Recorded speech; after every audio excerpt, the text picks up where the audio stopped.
Good evening everyone. जय Jagannath. Odisha kitchen को आपण मानक बहुत बहुत स्वागत। आज बनवा भेंडी तरकारी।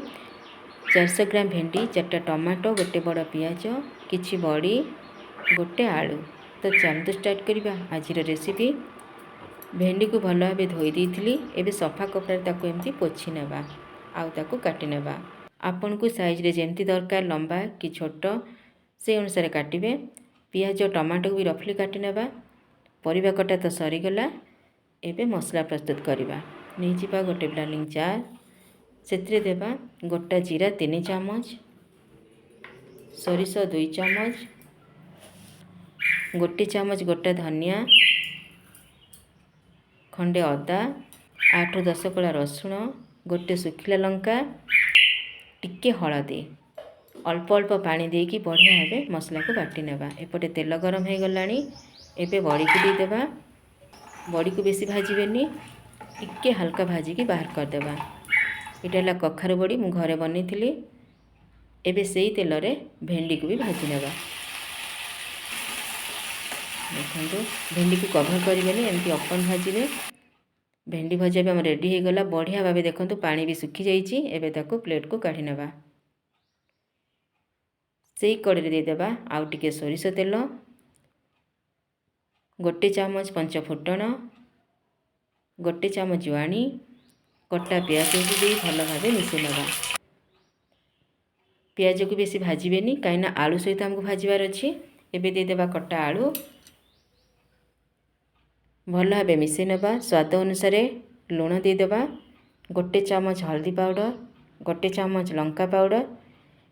एबे आलू पियाज को भल भाव मसला सहित मिसई नेबा आ कभर करिकी कुक करवा जेमती आलू आमर 50% सिझीजिव।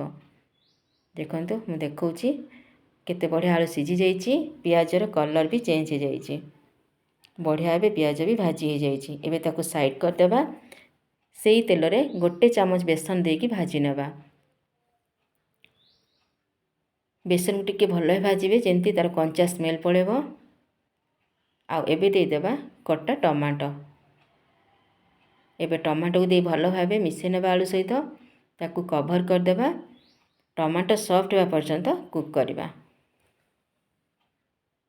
देखंतु बढ़िया भाव आमर टमाटो भी सिझी जाइए। एबे देदेबा बटा मसला। बटा मसला को देकी भल भाव टिके गोली नेबा आउ ताकू कभर करके कषिबा पर्यंत कुक करवा। देखंतु एबे कभर देदेबा। केते बढ़िया मसला हमर कषि हो जाइए।